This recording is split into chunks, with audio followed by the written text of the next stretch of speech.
নমস্কার, আমি প্রতিমা। আমার চ্যানেলে সবাইকে জানাই স্বাগত। আজ আমি আলু পটল দিয়ে কাতলা মাছের সুস্বাদু ঝোল রেসিপি নিয়ে চলে এসেছি। খুবই কম মশলা দিয়ে তৈরি এই কাতলা মাছের ঝোল কীভাবে তৈরি করেছি সেটাই আমি দেখাচ্ছি। কাতলা মাছটাকে প্রথমে ভালোভাবে কেটে বেছে নিয়েছি, তারপর পরিষ্কার করে ধুয়ে নিয়েছি। এবার আমি নুন হলুদ মাখাচ্ছি। নুন আর হলুদ দিয়ে আমি এটাকে আধ ঘন্টা মতন রেখে দেবো, যাতে জল ঝরাতে রেখে দেবো, যাতে ভালোভাবে জলটা ঝরিয়ে যায়। এবার ওভেনে কড়া বসিয়ে তাতে আন্দাজ মতো সর্ষের তেল দিয়ে একটু সামান্য হলুদ দিলাম। হলুদটা দেওয়ার কারণ হচ্ছে যাতে মাছটা একটার সাথে একটা না লেগে যায়, এবার সহজেই ওপরে উঠে চলে আসে। ঠিক এইভাবে ভেজে নিচ্ছি, সব কটা মাছকেই আমি এইভাবে ভেজে নিচ্ছি। এক পিঠটা হয়ে গেছে, উল্টে দিয়ে অন্য পিঠটাও ভালোভাবে আমি ভেজে নিচ্ছি।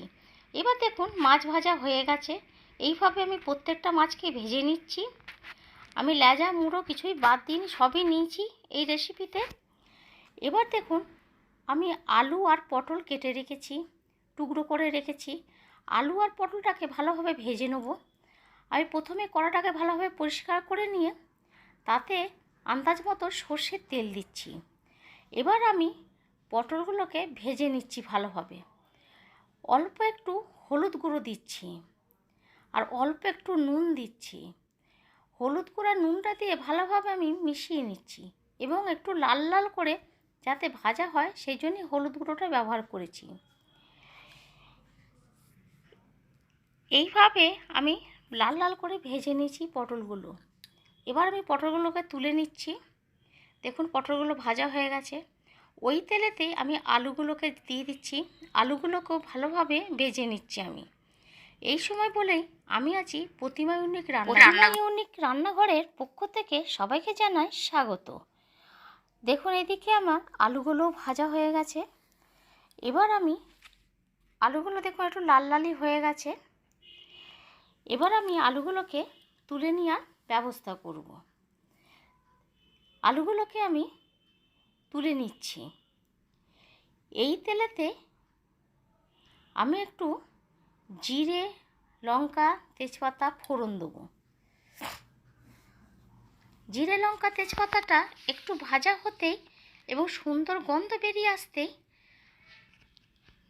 আমি এতে পেঁয়াজ আমি ছুলে রেখেছিলাম, পেঁয়াজ ছলা দিয়ে ছুলে নিয়েছি, সে দুটো পেঁয়াজকে আমি দিয়ে দিলাম তেলের মধ্যে। এটাকে আমি ভালোভাবে নাড়াচাড়া করে নিচ্ছি বা ভেজে নিচ্ছি। পেঁয়াজের কাঁচা গন্ধটা বেরোনো পর্যন্ত আমি এটাকে ভালোভাবে ভেজে নিচ্ছি। এবার দেখুন আমি এখানে টমেটো দিয়ে দিলাম।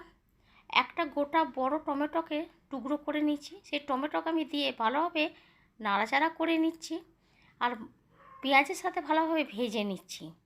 এবার আমি আদা রসুন বাটা দিয়ে দিচ্ছি। আদা রসুনকে আমি একসাথে শিলনোড়াতে বেটে নিয়েছি, সেটাকে দিয়ে দিচ্ছি। ভালোভাবে এটার সাথে কষিয়ে নিচ্ছি। এই রকম রেসিপি পেতে আমার চ্যানেলটাকে সাবস্ক্রাইব করে রাখবেন আর বেল আইকনটা দাবিয়ে দেবেন। এবার আমি এখানে কিছু গুঁড়ো মশলা দিলাম, হলুদ গুঁড়ো, ধনে গুঁড়ো, জিরে গুঁড়ো, লঙ্কা গুঁড়ো আর কাশ্মীরি লঙ্কা গুঁড়ো। এগুলোকে দিয়ে মশলার সাথে ভালোভাবে মাখিয়ে নিচ্ছি আর ভালোভাবে কষে নিচ্ছি। এখানে আমি আন্দাজ মতো নুন দিয়ে দিলাম। নুনটা দিয়েও আমি ভালোভাবে কষিয়ে নিচ্ছি। মশলাটা যত বেশি কষাবে তত সুন্দর টেস্টি হবে। এবার একটুখানি সামান্য জল দিলাম, নালে নিচে ধরে যাবে, তার জন্য জল দিয়ে ভালোভাবে একটু কষিয়ে নিচ্ছি। এবার দেখুন আমি আলুগুলোকে দিয়ে দিচ্ছি, ভেজে যে রেখেছিলাম আলুগুলো সেটাকে আমি দিয়ে দিচ্ছি। আলুগুলোকে দিয়ে ভালোভাবে আমি মশলার সাথে কষিয়ে নিচ্ছি। এইবার আমি এই কষতে কষতেই আলুতে আমি জল দিয়ে এটাকে আমি সেদ্ধ করতে দেবো। একটু ভালোভাবে কষিয়ে নিয়ে এটাকে আমি জল দিয়ে সেদ্ধ করতে দেবো প্রায় 15 মিনিটের মতন।